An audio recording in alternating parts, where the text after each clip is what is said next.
जो डरते हैं कि हम ये ताकतवर जालिम के सामने खड़े होंगे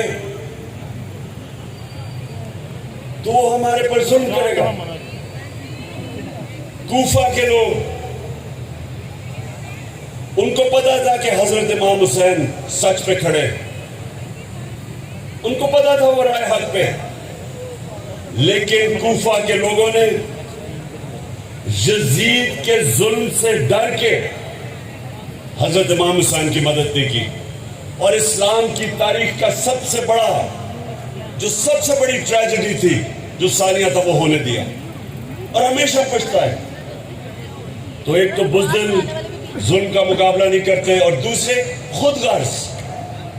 अगर मैं समझ रहा हूं मेरी जिंदगी बड़ी आसान है, मेरे पे सब कुछ है और मेरे माशरे पे जुल्म हो रहा है, लेकिन मैं कहूं कि मेरी जिंदगी पे क्या फर्क पड़ेगा, मैं तो एंजॉय कर रहा हूं, मेरी जिंदगी आसान है।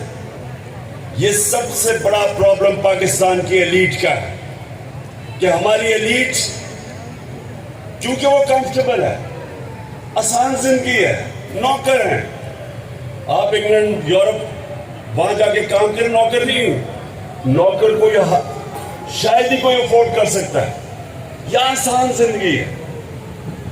तो वो सोचते हैं कि हम क्यों जालिम का मुकाबला करें, और इस तरह एक माशरा गुलाम बन जाता है, जुल्म के गुलाम बन जाते हैं, खौफ के गुलाम बन जाते हैं। और जो एक मुसलमान दावा करता है ला इलाहा इल्लल्लाह, अल्लाह तेरे सिवा कोई खुदा नहीं, ये जो खौफ का खुदा है, ये जो बुत है, ये सबसे खौफनाक बुत है। इसके सामने जब एक इंसान झुकता है, मेरी नजर में वो शिर्क करता है। जब वो जुल्म के सामने अपनी आवाज बुलंद नहीं करता, तो इसीलिए अल्लाह ने हमारे ऊपर जहाद फर्ज किया है। जहाद क्या है? जुल्म का मुकाबला करना, नाइंसाफी के सामने खड़े होना। जब आप जहाद मतलब जुल्म के सामने खड़े होते हैं, जुल्म खत्म कर देते हैं। अब यहां क्या हुआ पाकिस्तान में? एक American under secretary of state Donald लू, वो पाकिस्तानी के एम्बेसडर असद मुजीब, जबरदस्त एम्बेसडर हमारा वाशिंगटन में, उसको बुलाता है, उससे मीटिंग करता है। 7 मार्च को उससे मीटिंग करके कहता है कि अगर आपने इमरान खान को प्राइम मिनिस्टरशिप से ना हटाया तो पाकिस्तान को बड़ा कॉन्सिक्वेंसेस होंगे पाकिस्तान के लिए। अगर आपने इसको हटा दिया, और कहने का मतलब ये था कि अगर आप चेरी ब्लॉसम को ले आएंगे, यानी जिसकी स्पेशलिटी है बूट पॉलिश करना, तो फिर क्या हम पाकिस्तान को माफ कर देंगे? ये है वो साइफर जो हमारा एम्बेसडर भेजता है फॉरेन ऑफिस को, मुझे आता है, मैं वो देखता हूं। अब ये जरा गवर्नमेंट कॉलेज, आप एक मुल्क के माशाल्लाह उन छोटे से तबके के हो जिनको क्वालिटी एजुकेशन मिलती है, तो जरा ये सुने कि एक मुल्क का प्राइम मिनिस्टर, उसको एक एम्बेसडर जो उसके नीचे काम कर रहा है,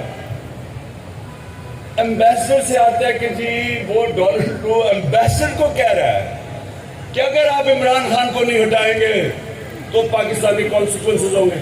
अब एम्बेसडर ने तो नहीं हटाना था, वो तो मेरे नीचे है, किसको पैगाम दे रहा था?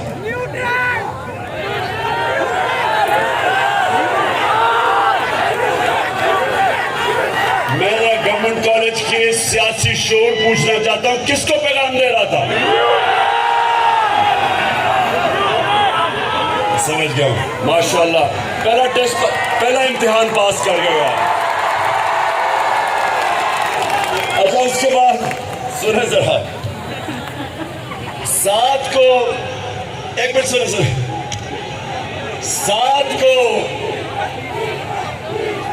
में आएगा, बाद में आएगा, बाद में कल में ये डील करेंगे। पहले 7 को वो ये धमकी देता है, 8 को अच्छा वो धमकी ये देता है कि नो कॉन्फिडेंस मोशन टेबल होगा नेशनल असेंबली में और इमरान खान को हारना है, आपने हराना है। और फिर से फॉरेन ऑफिस के ऊपर तो प्राइम मिनिस्टर को रिपोर्ट करता है, तो ये किसको कह रहा है? आपने ठीक कह दिया, आपने ठीक कहा। अच्छा उसके बाद अगले दिन नेशनल असेंबली में टेबल हो जाता है और उसके बाद हमारे कोई 20 नोटे बनने शुरू हो जाते हैं। 20-25 करोड़ रुपया से उनके जमीन खरीदे जाते हैं।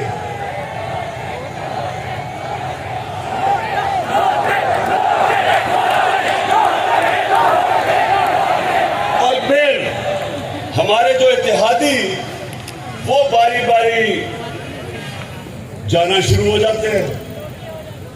उससे पहले अमेरिकन एम्बेसी उन लोगों को जो हमारे लोटे होते हैं उनमें से जो चंद बड़े लोटे हैं उनको बनाना शुरू कर देते हैं। सुबह आज देखें आपकी फ्यूचर है, आप फ्यूचर लीडर्स हैं।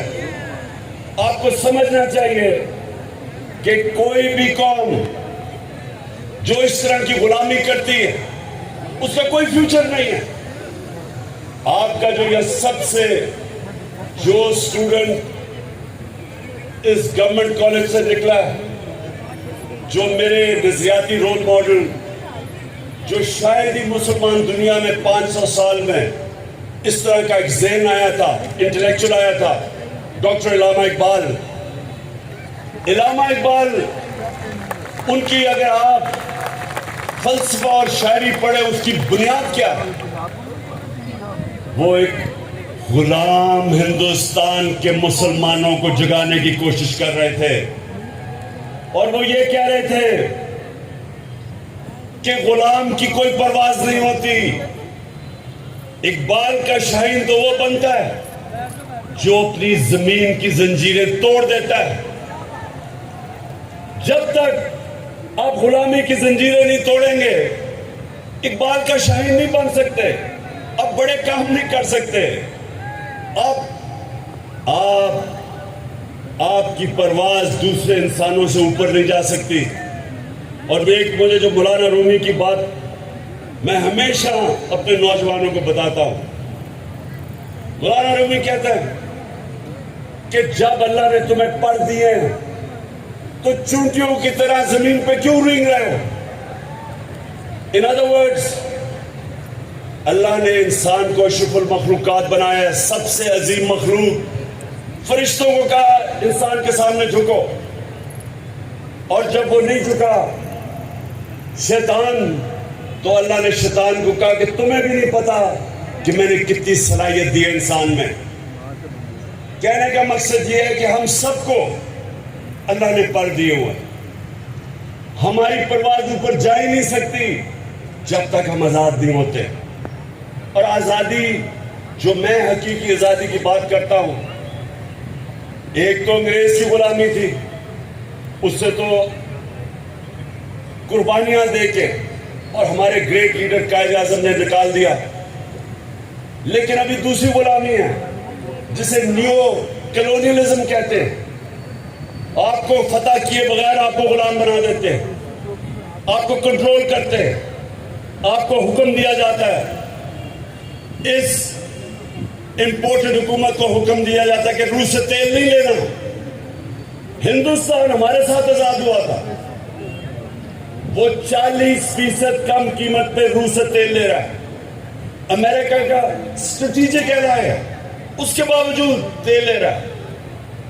हमें गुलामों को, इन गुलामों को, मैं तो निगोशिएट कर रहा था। ये हमारा, मेरा पेट्रोलियम मिनिस्टर था, हम तो रूस जाके निगोशिएट कर रहे थे कि सस्ता तेल भी लेंगे, सस्ती गंदम भी लेंगे रूस से। तो जैसे ही ये इंपोर्टेड गवर्नमेंट आई। और मैं ये गवर्नमेंट वाली ये सुन लो जरा, यही नहीं कि सिर्फ साजिश के तहत एक बैरून मुल्क ने हमारे ऊपर एक गवर्नमेंट इंपोज की, पाकिस्तान के करप्ट तरीन बड़े बड़े डाकुओं को हमारे ऊपर बैठा दिया। 60% कैबिनेट जमानत पे है, 60% कैबिनेट चोरी के ऊपर जमानत पे है, चोरों को ऊपर बैठा दिया, जिन्होंने आके आते साथ ही अपने करप्शन केसेस खत्म करने शुरू किए। 1100 अरब रुपए के जो आपका पैसा था वो इन्होंने माफ करवाने शुरू कर दिए, कौम को धकेल दिया है पाकिस्तान की तारीख की बदतरीन महंगाई में, कौम को धकेल दिया जो 6% पे, अभी हमारे ने बताया 6% पे इकोनॉमी ग्रो कर रही थी, इंडस्ट्री ग्रो कर रही थी, 4 फसलें रिकॉर्ड परफॉर्मेंस थी एग्रीकल्चर में, वो इकोनॉमी उन्होंने उठा के आज आपने पता नहीं, अगर वो होता मैं आपको दिखाता कि शहबाज शरीफ अभी अमेरिका गया हुआ है। अगर आप ये सिर्फ एक इंटरव्यू देख लें इसका, एक कोई ब्लूमबर्ग में खातून इससे इंटरव्यू कर रही है, अगर वो होता तो मैं ये इंटरव्यू आपको दिखाता, यहाँ पता नहीं रहा या नहीं इनके पास,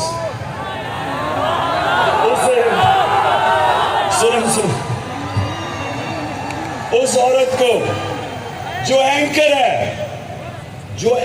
है टीवी की, उससे कह रहा है कि खुदा के वास्ते हमें पैसे दे दो। कहता अगर आपने पैसे ना दिए हमारा दिवालिया निकल जाएगा। वो आगे से वो कहने की कोशिश करती है मैं तो टीवी एंकर हूं, वो कहता फिर अपनी चैनल के जरिए लोगों को बताओ कि हमारा दिवालिया निकल गया, खुदा के वास्ते हमें बचा लो। तो वो मुल्क 5 महीने पहले इकोनॉमिक सर्वे ऑफ पाकिस्तान के मुताबिक जो इन्होंने पब्लिश की, जिसके अंदर 17 साल के बाद पाकिस्तान की बेहतरीन परफॉर्मेंस थी, वो मुल्क आज प्राइम मिनिस्टर कह रहे हैं कि जी हम अपने कर्जे नहीं वापस कर सकते, हमारा दिवालिया निकल गया है, खुदा के वास्ते हमें पैसे दे दो। वो भी आपने भी सुना उसका कहीं कि मैं मांगने नहीं आया लेकिन मैं मजबूर हूं। तो गवर्नमेंट कॉलेज देखें, ये अगर इन लोगों को हम अपने ऊपर तस्लीम कर लेते हैं, मैं आपको यकीन दिलाता हूं कि जो मुल्क अपनी आजादी राय हक पे खड़ा नहीं होता, नाइंसाफी का मुकाबला नहीं करता, तो अल्लाह कुरान में कहता है कि मेरी जमीन पे निकल के देखो कितनी कौमें मैंने तबाह की जो मेरे हुक्म पे नहीं चली। कौमें रहती नहीं है। मेरी जिंदगी के अंदर पाकिस्तान टूटा, हमने ईस्ट पाकिस्तान से इंसाफ नहीं किया, हमने उनको जिस तरह रखा। ईस्ट पाकिस्तान में यूनानिमस थी वोट 1947 में पाकिस्तान में शामिल होने की। 99% ईस्ट पाकिस्तान के लोगों ने पाकिस्तान के लिए वोट दी थी। हमने उनसे इंसाफ नहीं किया, वो हमारे से मुल्क, मेरी जिंदगी में मुल्क टूटा। और अब अगर ये चोर हमारे ऊपर मुसल्लत हो गए, जिनके लीडर बैठे हुए हैं बाहर, अरबों रुपए की प्रॉपर्टीज में बाहर बैठे, पाकिस्तान आते हैं, हुकूमत करके लूट के पैसा फिर बाहर चले जाते हैं। किसी कौम, कोई मुझे एक मिसाल बना दे मुल्क जिसके 3 दफा प्राइम मिनिस्टर बाहर बैठा हुआ है, बेटे कहते हैं हम पाकिस्तान के शहरी नहीं है, क्योंकि वो बता नहीं सकते कि अरबों रुपए की प्रॉपर्टीज किधर से आई उनके पास, तो कहते हैं बता नहीं शहरी। अब जो आ रहा है पाकिस्तान का सबसे बड़ा कॉनमैन इसहाक डार।